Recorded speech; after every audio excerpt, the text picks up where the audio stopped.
அனைவருக்கும் வணக்கம். நான் உங்கள் டிலக்ஷி. அதாவது நாட்டில் ஏற்பட்ட இவ்வாறான சீரற்ற காலநிலை காரணமாக இதுவரையில் 611 உயிர்கள் போயிருக்கின்றது. அது மட்டுமல்லாது 213 பேர் காணாமலும் போயிருக்கிறார்கள். இந்த சீரற்ற காலநிலை காரணமாக பல்வேறு இடங்களில் பலத்த மழை மற்றும் காற்றின் காரணமாக மண் சரிவு வெள்ளப்பெருக்கு ஏற்பட்டு பல்வேறு இடங்களில் பல்வேறு கணக்கான உயிர்கள் போயிருக்கின்றது. அது மட்டுமல்லாது நாம் இவ்வளவு காலமாக பார்த்து ஆசைப்பட்டு வாங்கிய பொருட்களாக இருக்கட்டும், சொத்துக்களாக இருக்கட்டும், நகைகளாக இருக்கட்டும், காணி வீடு உட்பட அனைத்துமே இந்த வெள்ளப்பெருக்கு மண் சரிவு காரணமாக காணாமல் போயுள்ளது. இதனை நாம் பழைய நிலைமைக்கு கொண்டு வருவதற்கு நமக்கு கிட்டத்தட்ட 10 வருடங்களுக்கு மேலாகும். இவ்வாறு மக்கள் படும் துன்பங்களை போக்குவதற்காக தற்பொழுது காணப்படுகின்ற நமது நாட்டு ஜனாதிபதியான அனுரகுமார திசாநாயக்க அவர்கள் இவ்வாறான பிரச்சனைகளை தீர்ப்பதற்கு மக்களுக்கு பல்வேறு வழிகளில் நிதியுதவி வழங்குவதை நேற்றைய தினம் பாராளுமன்றத்தில் கதைத்திருந்தார். அந்த வகையில் அதாவது எமது வீட்டில் காணப்படும் பொருட்கள் ஏதேனும் சேதமடைந்திருந்தால் அதற்காக 50,000 ரூபாயும், அது மட்டுமல்லாது மண் சரிவு மற்றும் வெள்ளப்பெருக்கினால் வீடுகள் அழுக்கடைந்து காணப்படும். அவ்வாறு காணப்படுகின்ற பட்சத்தில் அதனை துப்புரவு செய்வதற்காக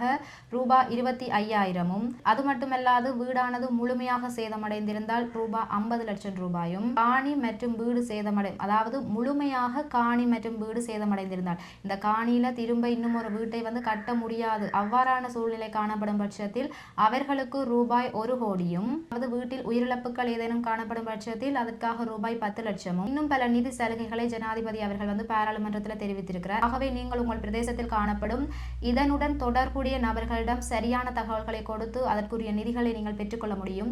உண்மையிலேயே இந்த விடயத்தை நினைக்கும் பொழுது மனது மிகவும் சந்தோஷப்படுகிறது. மீண்டும் இந்த பழைய நிலைமைக்கு எம்மால் வருவதற்கு நீண்ட காலம் ஏற்படும். ஆகவே ஜனாதிபதி அவர்களுக்கு மிக்க மிக்க நன்றிகள். இவ்வாறான ஒரு செயற்பாடு இதுவரை காலமும் எந்த ஒரு ஜனாதிபதியும் நமது நாட்டில் கொண்டு வரவில்லை. ஆகவே இலங்கையில் உள்ள மக்கள் மிகவும் வேகமாக வளர்ச்சி அடைந்து வருவதற்கு இது ஒரு மிகவும் பிரதான காரணமாக அமைகின்றது. அது மட்டுமல்லாது மிகவும் ஒரு கவலைக்கிடமான செய்தி ஒன்று, அதாவது சூடான் நாட்டில் ட்ரோன் தாக்குதலானது பாடசாலை மற்றும் மருத்துவமனை மீது இடம்பெற்றிருக்கின்றது. இதில் 33 பாடசாலை குழந்தைகள் உட்பட 50 பேர் இறந்திருக்கிறார்கள். சிறுவர் பாடசாலை, அதாவது நர்சரி என்று சொல்வோம், அப்படியான ஒரு பாடசாலையில் தான் இந்த ட்ரோன் தாக்குதலானது இடம்பெற்றிருக்கின்றது. அதில் 33 குழந்தைகள் இறந்திருக்கிறார்கள்.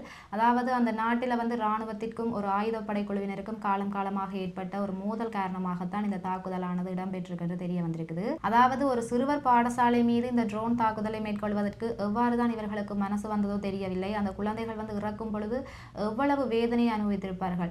அதாவது அவர்கள் பிஞ்சு பாலகர்கள், கிட்டத்தட்ட 6 வயதுக்கு உட்பட்ட குழந்தைகளை இவ்வாறு இறந்திருக்கிறார்கள். இதனை நினைக்கும் பொழுது மனது மிகவும் வேதனை அடைகிறது. தயவு செய்து இவ்வாறான சம்பவங்களில் ஈடுபடாதீர்கள். அதாவது ஒவ்வொரு குழந்தைகளையும் உங்கள் வீட்டு குழந்தைகளாக எண்ணுங்கள். அது மட்டுமல்லாது மருத்துவமனையிலும் 17 பேர் இறந்திருக்கிறார்கள். இதனால் ஏற்கனவே நோய்வாய்ப்பட்டிருப்பவர்கள் மீது இவ்வாறான தாக்குதல்களை நிகழ்த்தும் பொழுது இது ஒரு மனசாட்சியற்ற செயற்பாடாக காணப்படுகின்றது. அது மட்டுமல்லாது யாழ்ப்பாணத்தை சேர்ந்த ஒருவர் லண்டனில் கத்தி குத்துக்கு இலக்காக கொலை செய்யப்பட்டுள்ளார். அதாவது இவருக்கு திருமணமாகி 1 வருடமான நிலையிலே இந்த சம்பவமானது நிகழ்ந்திருக்கின்றது. இவரை வைத்தியசாலைக்கு கொண்டு சென்றும் அவர் சிகிச்சை பலனின்றி உயிரிழந்துள்ளார். நன்றி சொந்தங்களே, தொடர்ச்சியாக என்னுடைய காணொலியுடன் இணைந்திருங்கள். அதாவது என்னுடைய சேனலை சப்ஸ்கிரைப் பண்ணி லைக் செய்து கமெண்ட் செய்து கொள்ளுங்கள். அது மட்டுமல்லாது பெல் பட்டினையும் கிளிக் செய்து வைத்துக் கொள்ளுங்கள். நான் போடுகின்ற ஒவ்வொரு வீடியோவும் உங்களுக்கு தொடர்ச்சியாக நீங்கள் பார்வையிடக்கூடியவாறு இருக்கும்.